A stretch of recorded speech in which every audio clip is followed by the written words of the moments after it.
A very good afternoon to you, and thanks very much for joining our first virtual NEXUS webinar. My name's Jaya Calder from High, and I'll be running the webinar for my colleague Andrea McCall. Now, just a couple of things before I pass over to Andrea to do the intros, and it's a fairly informal session this afternoon.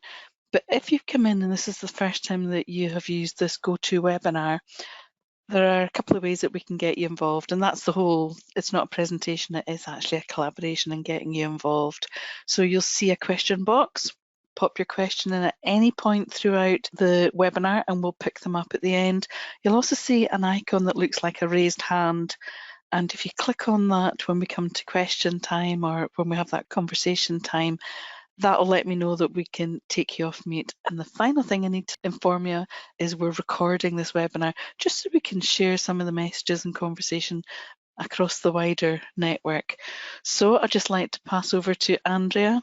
Thanks. Thanks, Jaya. Thanks for the introduction. Yeah, so just echoing what Jaya said, welcome to our first virtual NEXUS event. I work in the life sciences team in High, and I'm part of the project team that looks after NEXUS, our co-working space in Solaster House on Inverness campus. We've run a series of NEXUS breakfast events face-to-face, obviously, in NEXUS so far. But given the circumstances, we're now moving to virtual events instead. And we really want to continue the same format, give someone from the life sciences and technology community the opportunity to talk about what they do, who they are, what kind of interesting projects they're involved in, and what's actually going on the campus and in the area around about it. So it's all about sharing insight and enabling new connections to be made as well. So it's always good to get new people to join our events. So, if you can think of someone who might be interested in the NEXUS events, just please invite them to come along when we have our next one. So I'm going to pass over now to Peter and Pavel for their basically presentation. They have a slide deck to go through as well, but it is all about a conversation. So Peter and Pavel have been the people who've been behind Project Corran, and obviously it's very, very topical at the moment to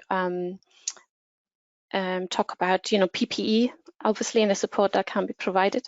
So I'll pass over to them, and then after they've finished, we can take questions from you, go into more detail for some of the discussion. And right at the end, I'm just gonna say a little bit about how we would like to hear from you going forward. Okay, thank you. Over to Peter and Pavel. Hi, good afternoon. Good afternoon, everyone. Thank you very much for joining us. We are going to sort of give you a bit of an insight into what Project Corran is, how it all started, and where we are going. So Pavel and I have not practiced this, so you'll have to forgive us. It will probably be slightly informal, but hopefully we'll be able to just give you a good insight to the Corran story. Just as a quick check, I'm hopeful that the screen that I've got at the moment is just showing the title slides. If Andrea or Jaya could Yes, you're absolutely great. Great, okay. Yep, thank you.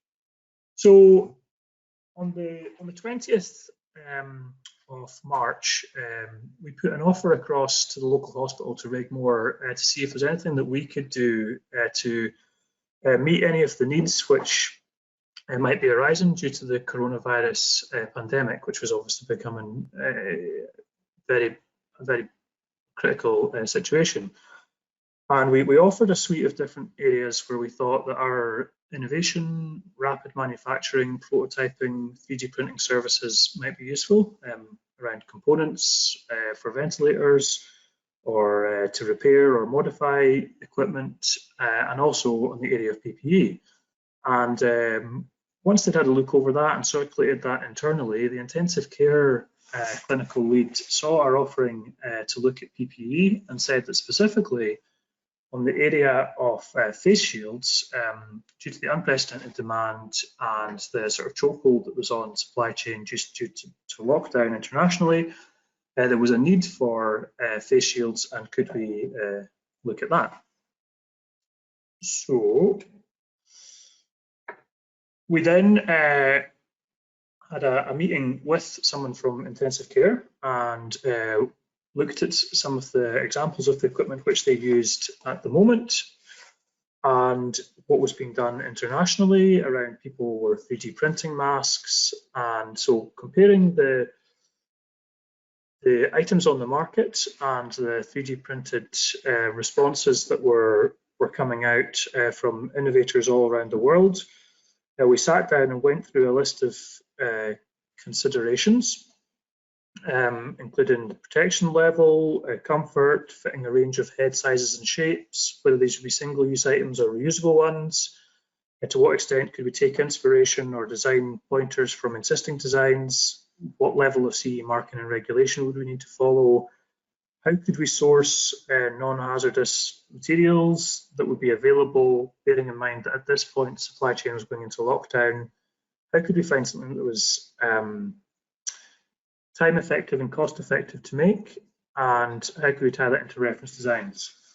Yeah, I think one of the really important elements for the considerations at the very beginning was the fact that we have certain set of different pieces of equipment over here on campus, and we wanted to, as much as possible, use the resources that we had available just to, first of all, speed up the development process, and then later on do not rely on external sources, because at the moment even sourcing components is reasonably difficult. So we wanted to be as much as possible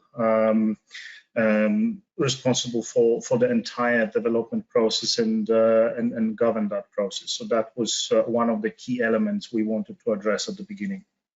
Yeah, so here we can see some examples just of things that we're looking at the very start.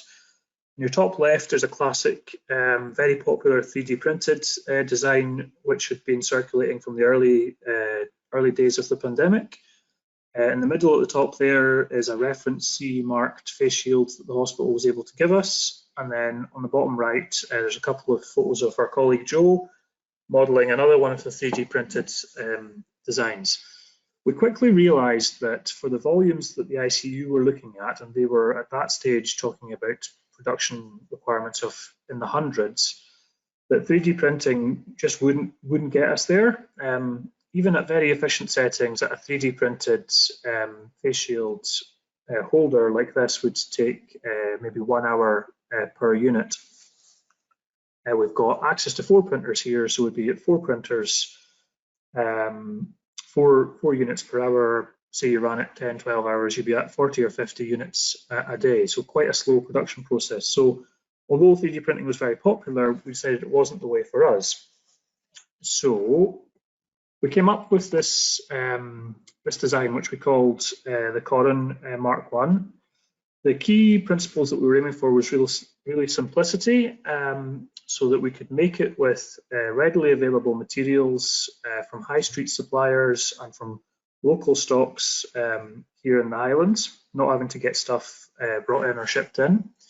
So the blue component is just a piece of standard polyurethane upholstery foam. Our initial supply of that came from Dunell Mill. They kindly opened up the store for us and gave us all their foam. The clear part is an A4 binder cover, which James Dow and Highland Office Equipment in Inverness sourced for us. And the white part is just some standard woven elastic that you'd get in any fabric shop or haberdashery store. And then holding it together, there's some double-sided tape between the foam and the PVC, and between the PVC and the elastic headband. Now, this took quite a bit of iterating just to get all the dimensions right, to get an assembly process which worked well. And I think one of the elements that was very important from the beginning was to make it as easy to assemble as possible. So it wasn't only the selection of components, but also the case of how they go together, and we wanted to make it simple, so people elsewhere could take the design and fabricate that easily elsewhere as well. Absolutely. So we mocked up our first couple of prototypes. We had intensive care consultant and an infection control nurse take the short hop over from Raigmore Hospital, and they tried on these first prototypes and were very happy with them. Didn't want to change anything, so that was on Friday afternoon. Working through the weekend with a team of volunteers, by Monday mid-afternoon we'd made the first 280 and delivered them to Raigmore, and that was us off and away. As you can see here, face shield's actually a very difficult thing to photograph because a large part of it is transparent. But you can see there the blue foam, a little sticker, the headband is behind the holder there. We had a team made up of volunteers. We had people from HIE, from SMAS, from different companies who'd come in. It was a bit of an extra challenge just around trying to maintain social distancing. So while this work obviously was essential and it merited people coming in to a single place to work on the assembly line, we wanted to maintain social distancing, hand hygiene, all that sort of thing, so we could mitigate the risks as much as possible. So that was us into the production process. We then looked to do a bit of development, which I'll just let Pavel discuss a little. So there were lessons learned on the early manufacturing process, and also reviewing our supply chain. We realized that there are products that better fit the design, and we wanted to also improve the wearability of the visors, because at the end of the day, this is a piece of equipment that someone will hold on their head for several hours. So the ease of putting that on, as well as the comfort level, was something that we wanted to improve. And that was also the first time when we started looking at automating the process of making parts of those visors, just to be able to manufacture more of them in the same time. So in the right-hand side corner, you see that we started actually nesting them nicely on sheets, and that was then laser cut to actually improve the quality of the product, as well as the use of materials. So we were not wasting the material unnecessarily. So that's how the process took us from that original Corran 1 version to something that looked a little bit better, and functionally was also improved. So as Pavel's said there, we wanted to develop the product. We have a laser cutter here on site, and that laser cutter allowed us to form a more complex shape than the earlier ones, which were just cut using a hot wire cutter. And that shape, with the addition of the logos, we felt gave a more kind of professional finish. And there is a kind of morale element to PPE. People are wearing it for the protection, but it's also we wanted to show that they were getting a good quality, engineered, designed, and well manufactured product. For the screens, which initially we had been hand cutting with scissors, we engaged with a company called Porex up in Alness, who had a swing arm die press, and were able to design some tooling which could take the A4 sheets and just round off the corners in a consistent, repeatable way. And you see some more photos there just of the foam being cut on our laser cutter here. Now, if you recollect, the early production photos was just based here in our office in 4C. Some of the volunteer labour that came over was from LifeScan, and after a couple of days of production, we realised that LifeScan, who are manufacturing experts, that's what they do, had the size and the volunteer resource and the manufacturing engineering expertise to really sort of take the assembly on to the next level. Not to mention the premises that were far more suitable for volume manufacturing than what we have over here. Yeah, part of the story of this Corran project has been the continually evolving target. Initially, we thought we were only making 200, 300, 400 units, and then as we started to meet demand and the word got out, the demand increased, so the throughput increased. And we'll talk a little bit about numbers in a moment. But LifeScan were able to convert one of their labs into a socially distancing assembly line. They applied the use of jigs and templates and standard work operating procedures so that they were able to get very quick, efficient, but high quality manufacturing. I think our initial assembly time, do you remember have a look at the timings were? We were looking at, from the very outset, the aim was to make the assembly time per unit below 1 minute, wasn't it? Yeah, I think it came down by a factor of 4 anyway, or certainly reduced dramatically from the very sort of artisan type approach that we had through to this much more efficient individual operators doing small repeatable tasks and very good efficiency while doing it. This next slide shows the Corran visor in use. So these are a couple of, it's one of the consultants and one of the nurses in the intensive care unit in Raigmore. They were very happy with what we provided. We'd actually taken, as one of our early design inspirations, one of the reference pieces of equipment and actually improved on it slightly. They'd asked for some dimensions to be changed. So what we provided, although it was an interim piece of equipment, it actually gave an improved level of protection in one area, and the comfort levels and general feedback was very positive from the team over in ICU. One element that is really worth mentioning here is the excellent feedback that we were getting all the way through from ICU, because we managed to actually make this product better based on their instructions, based on their comments, and that was also what was motivating us to make the product better and better every time we had a positive comment from them. Yeah. So here we can see some statistics on production. Now, as Pavel said right from the outset, this has not been a commercial undertaking by 4C, Aseptium, LifeScan partners here. It's been a non-profit exercise. We have had a nominal charge on the units, basically to cover costs and to prevent people from sort of overstocking on a free item. Production, therefore, has been happening in multiple locations. Here in Inverness, in the sort of 4C Aseptium LifeScan cluster, we've produced to date 7,800 units. In Argyll, a company called Midton Acrylics have produced 5,000 units, and over in Skye, there's a collaborative group there based around one of the schools.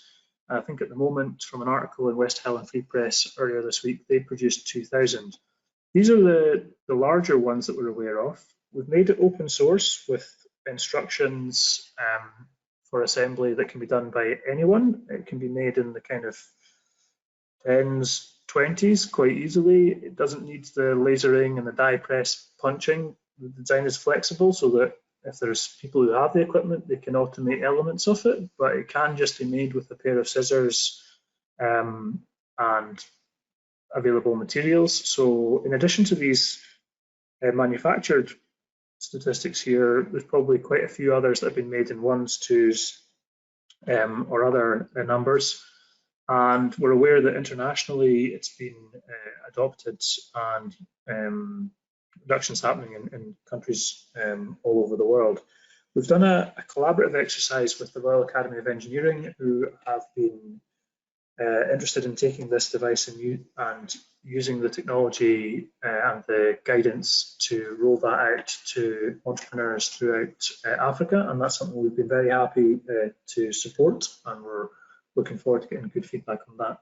Yeah, and if you think about the simplicity of the design of the Corran One visors, this was also something that I'm hoping inspired other people to innovate within and find out what type of improvements and changes they could introduce to the design based on their local requirements and material availability, because this is the critical element at the moment to find out what you can actually source and where, and especially if those visors are being now made by people quite far from here, they will probably find that perhaps other materials and other solutions based on this initial idea can perform better in their local environment. So this is definitely something that we like to see how people improve on what we've done within their own sort of local areas.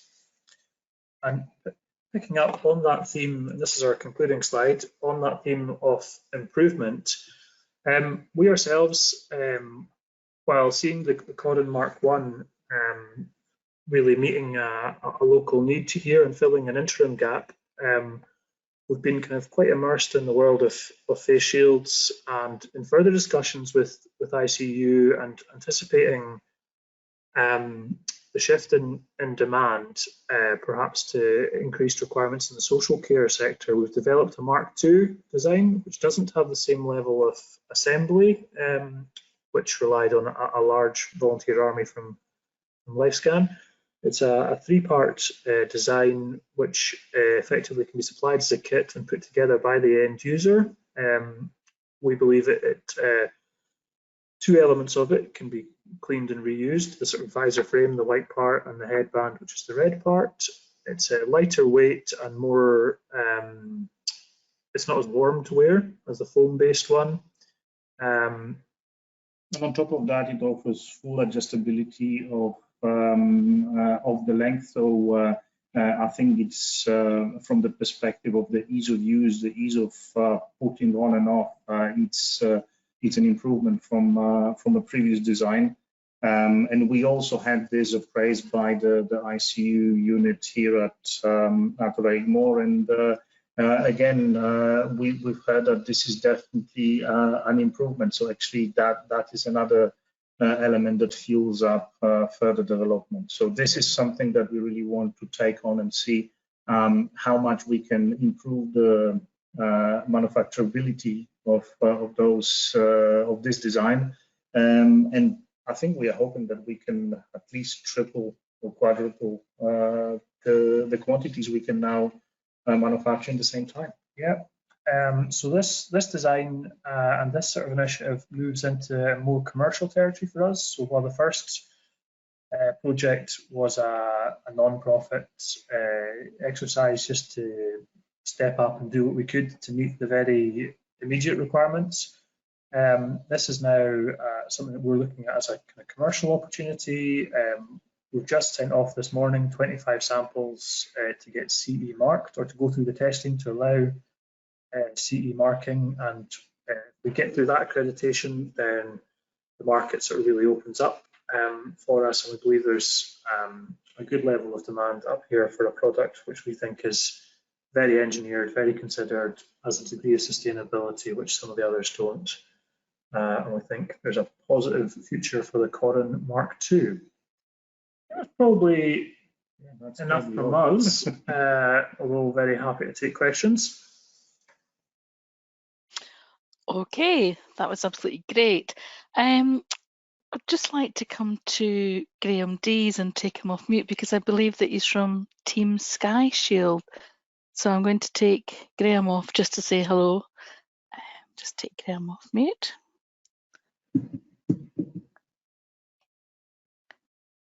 Graham, are you able to, I think you've self-muted yourself, are you able to come off mute, or maybe you don't have a speaker?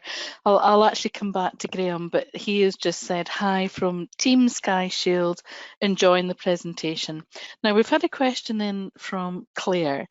Did you consider sustainability in your design? For example, waste, recyclability, etc. And actually, she's saying, fantastic project, by the way, well done. So we've got a question about sustainability. Yeah, that's an excellent question. The Corran Mark I is not a sustainable product at all. It's a single-use item due to the kind of infection control challenges around decontaminating foam in particular. That's in line with the kind of reference products, and that was a frustration for us, just seeing this single-use product that would get used for a shift and then go to landfill, and probably because of its composite nature would be quite a challenge to recycle. So the drive for the Mark II had a strong sustainability bent to it. The parts which can be reused, obviously that puts them significantly ahead of the single-use part. And the visor screen that we're looking at the moment, that is material which would, it's generated by an industrial process locally. We're using roll ends from that process, which would normally be getting scrapped, and we're giving them a second life. So those visor screens are a cracking little example of circular economy in action. So the sustainability really comes into play in the Mark II, which we have here. Is the choice of materials as well as the manufacturing methods, because we have reduced the amount of waste of material thanks to the automation of the process of being able to sort of effectively nest the components on sheets and cut them with minimal waste. Yeah. Hopefully that's answered that. Absolutely great. The questions are flying in now, which is absolutely great. A question in from Roddy. What are the timescales for getting a CE marking? Are those timescales expedited at the moment? And is it just a BS or do you get an EN too?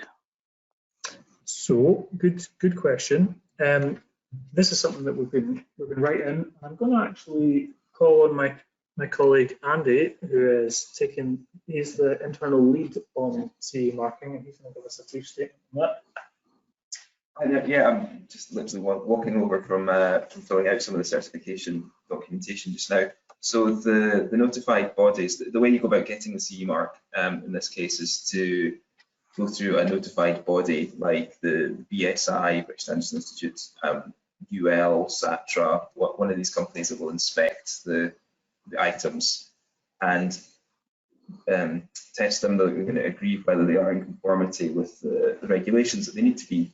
So all of these notified bodies are currently prioritizing any equipment that's going through for CE marking that's going to be used in fighting COVID and helping protect people. So for us, we've managed to get a notified body who say within a week of receipt of the samples and the application pack, they should be able to confirm whether we've met the requirements or not. A week's pretty good going. 2 weeks is maybe more typical for what you might get. But I think if it was in normal times, it would be maybe a few weeks, but they're certainly speeding up.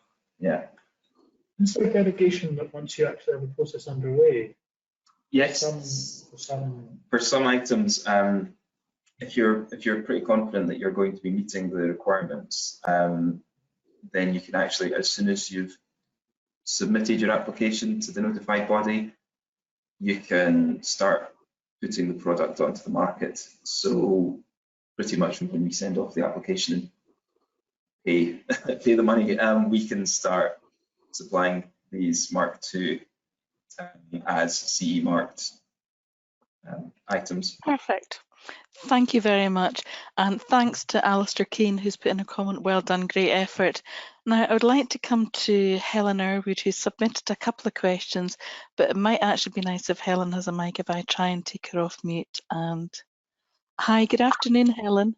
Oh, hello. Yes. Now, I just wanted Hi. to clarify, as far as the CE marking is concerned, you get your testing done, which I'm sure you're obviously doing. You then have to apply for your CE mark after that for PPE. But I can't emphasize enough that face shields are both medical devices and PPE. So you must also seek authorization from the UK MHRA. They have an expedited process.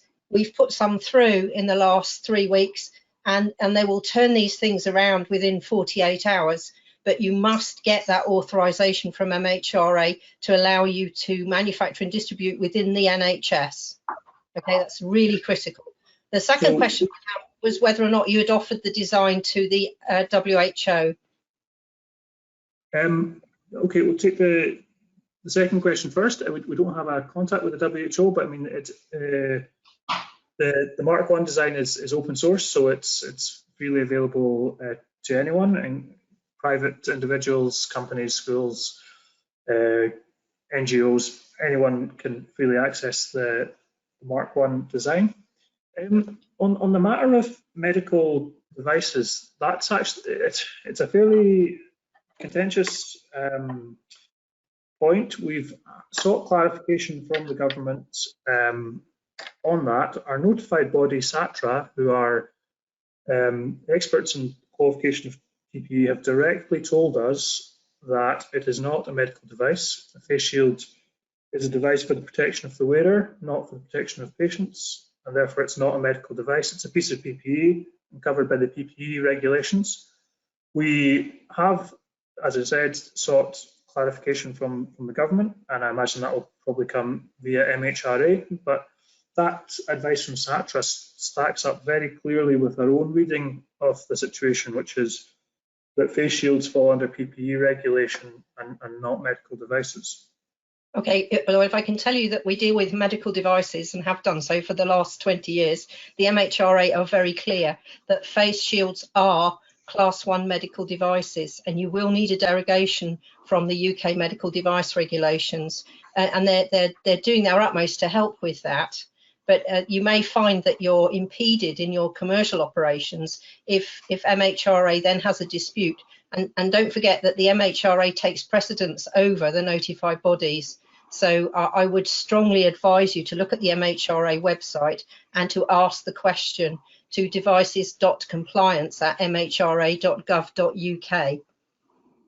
Absolutely, yeah, we will certainly take that. I spoke to Pavel yesterday, and I'm going to send him this type of technical information that we've provided to MHRA. So you'll see how easy it is to actually put the information together so that you can get a derogation, and you can then go for formal CE marking if you want to subsequently. But if you get your derogation letter, then any of the NHS regions, particularly Public Health England, will be able to pick up your product as a commercial item.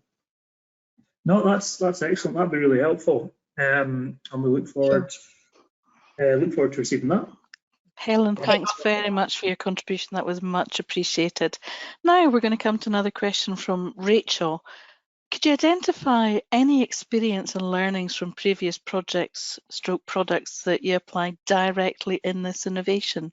And Rachel, if you want to come off mute, you raise your hand. If not, I'm happy to ask the question directly to Peter and Pavel.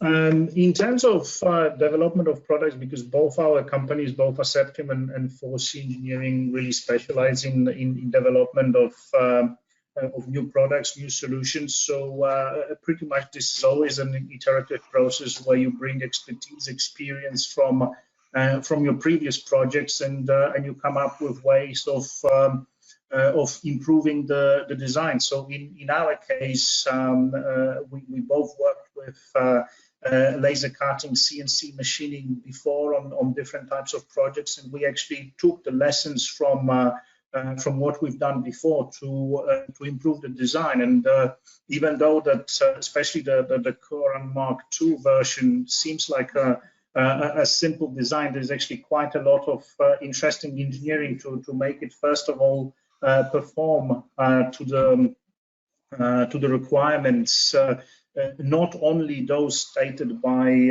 the regulations, but also the requirements that for us were really important from people who actually wear those visors for several hours every day, to actually accommodate for all of those little changes, all of those little improvements to make it as comfortable as it can be for everyday use. So if you are, for example, looking at this design that Peter is wearing on his head at the moment in front of you, we have incorporated a little hook on the strap that allows you to hook up your face mask, so you are not actually only relying on your earlobes to hold it. This is a small, tiny improvement that didn't have to be there, because there's no requirement for the visors to have any features like that, but we've incorporated that in the design just to make the user experience better, and all of that comes from experience and expertise that we provide over here. Thank you very much. Rachel, if you can pop into the question, if you're quite happy with that to answer the question, that would be absolutely great. I'd like to come now to Karen Thompson, who's got a great question about collaboration. Karen, I'm going to take you off mute and ask your question directly because it's always a bit more human. Karen, that's you off mute now. Thank you. Hi, Peter and Pavel. Thanks very much for that presentation. I think it was fascinating to hear about how you've brought this together, and the whole project is really quite inspiring. But I was interested to hear what your take was on how easy, or maybe otherwise, it was for you to work together as two separate companies, but also the fact that you got support from the suppliers. I think you mentioned Dunelm and Dow's, and also you got a whole lot of other people working with you, like Midton and LifeScan. Yeah, so the collaborative nature of the NEXUS suite here on the campus and the wider kind of campus fraternity means that there's existing relationships there, which mean that when a crisis or a situation like this appears, we're not starting from scratch. Aseptium and 4C have almost a uniquely close relationship in that we're co-located in the same area. We share resources and tools. We eat together and we work closely together and have a strong social and professional connection. And that's probably been at the heart of this project. It was very easy for us to throw some ideas around to get underway. A strong element of trust, which meant there's no particular worries about commercial side of things or anyone being left to kind of carry the can or take responsibility. And then that sort of rolled forward into the wider collaboration, again, just built on a network of personal relationships which have been built up within the kind of Inverness campus and wider Inverness business fraternity. Some of that well fostered by HIE, guys like James Cameron, David Taylor and John McKenzie, all from HIE helping with just connections and introductions and yeah, just general support, including volunteering and coming down here and making bits and actually getting stuck in David's case. We've also then obviously got companies like LifeScan who we have worked with previously, and they're close and along the road. And then the rest of the sort of Inverness supply chain. The Chamber of Commerce also can't really go without mentioning them. They were able to kind of open some doors literally to get some companies who were either shut up shop or not available to the public to get materials and keep our supply chains open. Anything you want to add on collaboration, Pablo? I just wanted to say it was a delightful piece of collaboration. I absolutely love working with the guys from 4C because they are not only absolutely fantastic people on a personal level, but they are really clever engineers. And I think that the success of this project was built on actually putting different minds with different levels of expertise in different areas together and actually trying to work together to come up with the best idea. So it was honestly a delightful thing to do. Yeah, I think that's good. A very kind comment from Pablo there.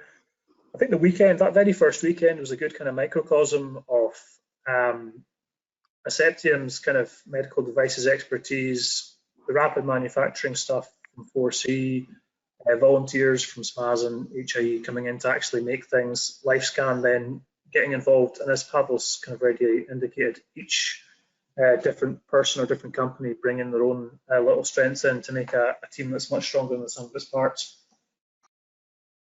Okay, thank you very much, and thanks to Karen for coming off mute. Now, I'd like to come to, there's a comment in from Karen Morrison who says, fantastic effort, congratulations to all involved.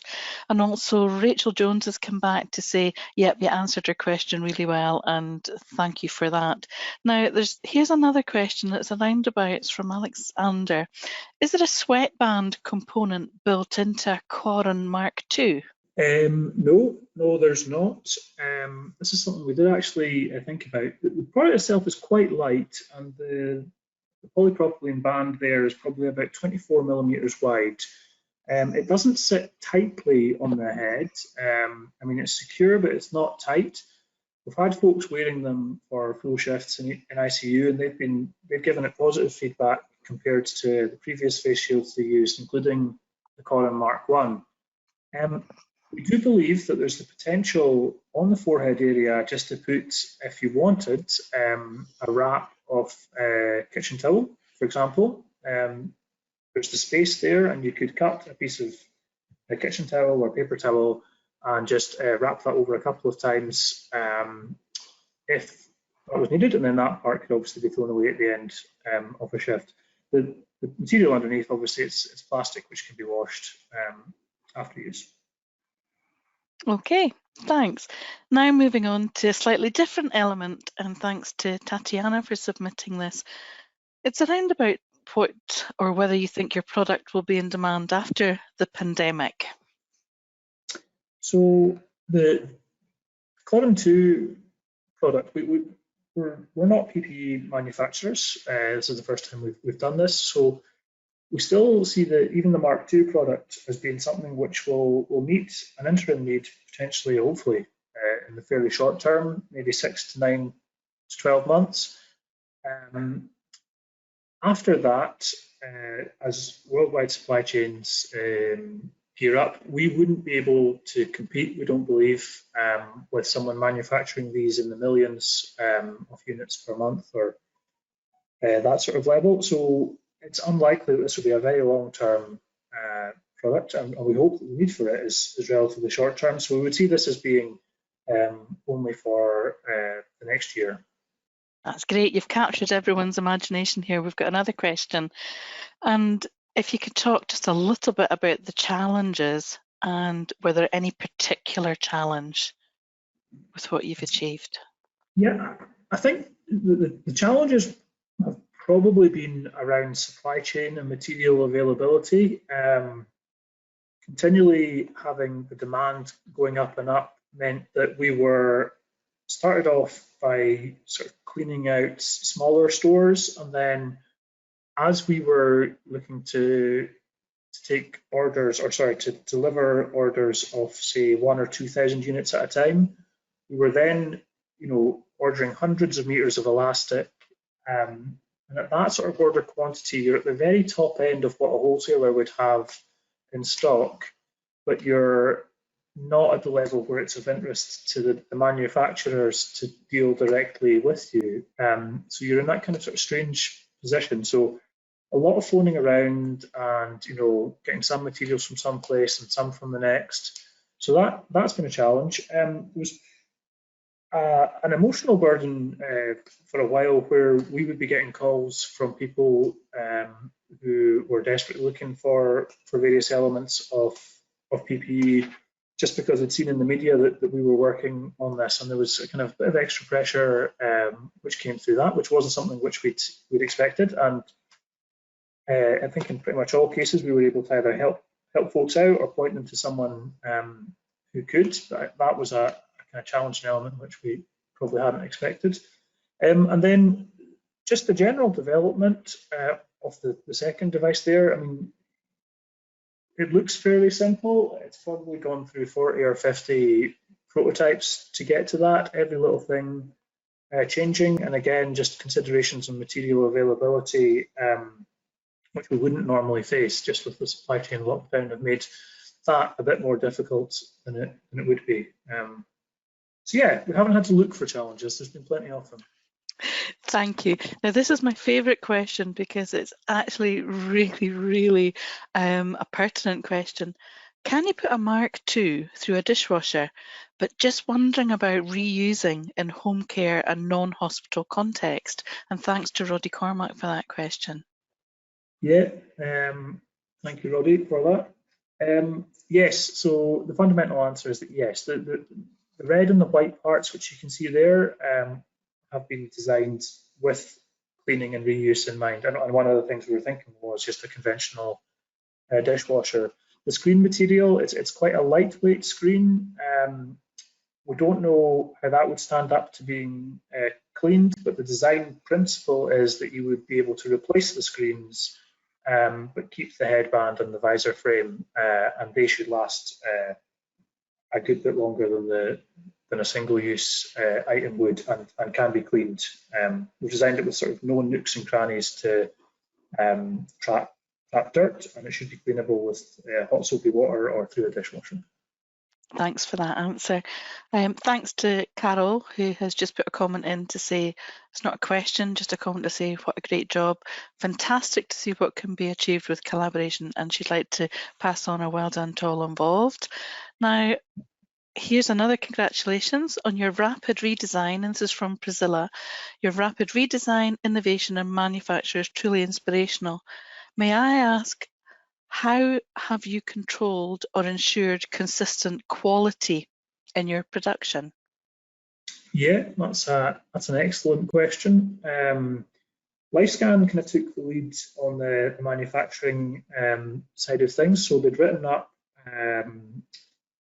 procedures for each of the different assembly steps, and I think they were doing that in quite a kind of controlled way. And we've been looking,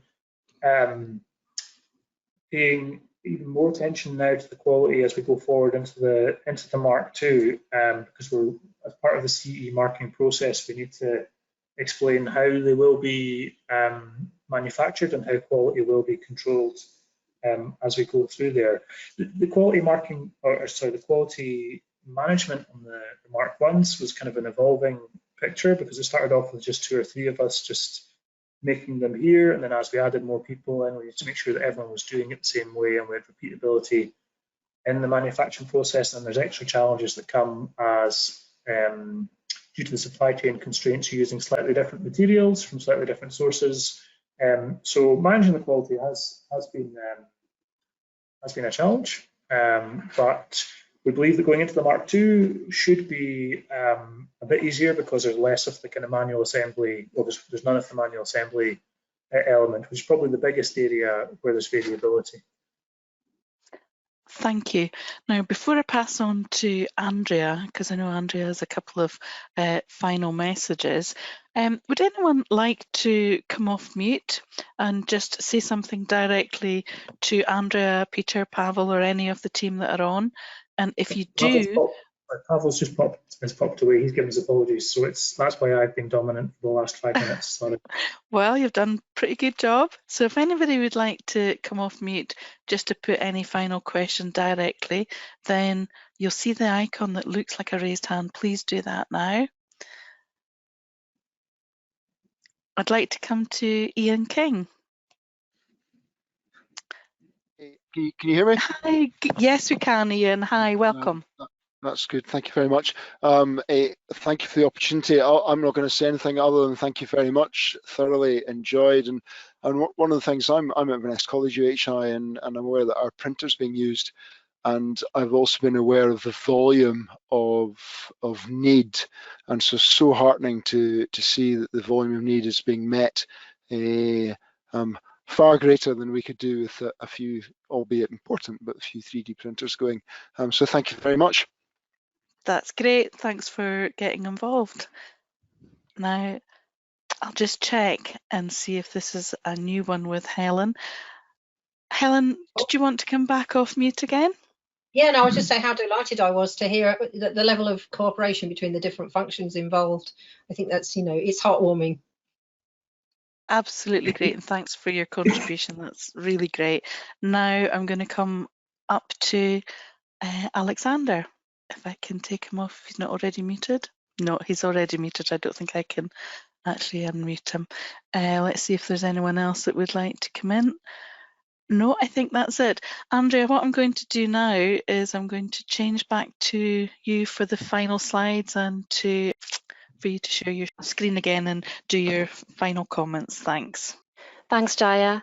Yeah, thanks, Peter, and obviously also Pavel. That was very, very inspiring and just amazing to see how, the collaboration and the collaborative environment in NEXUS can, obviously help a process like this to go from design to manufacturing in a very, very short period of time. And, still obviously considering all the important steps along the manufacturing process, like we talked about, CE marking and quality control and all those things. So fantastic fantastic work from all involved, and I'm sure it will go from strength to strength. But just I just wanted to, apart from saying thanks, just to thank everyone kind of who joined us today as well, who listened in, and we're really keen to hear from all of you afterwards to let us know what you thought about the webinar itself, and if you've got any suggestions for future speakers or topics. I've got on the screen now a link to SurveyMonkey that we set up. Just takes 2 minutes to complete. We're also following up afterwards with an email to all of you to share the link of the recording of this webinar with you, so you can watch it again or pass it on to anyone else who may be interested. And that email will also have the survey link in it for you to let us know what you thought. Again, obviously, always happy for you to get in touch with us at Highlands and Islands Enterprise directly if there's anything you wanted to talk about. And yeah, just another last thanks to Peter and Pavel for their amazing work and their time today. It was really, really good to hear from you and find out all about the detail of the project. Well, I'd just like to say thanks to everyone and to just conclude the webinar now, and we look forward to your involvement and coming along at the next one. And have a good day, everyone. Thanks now. Bye-bye.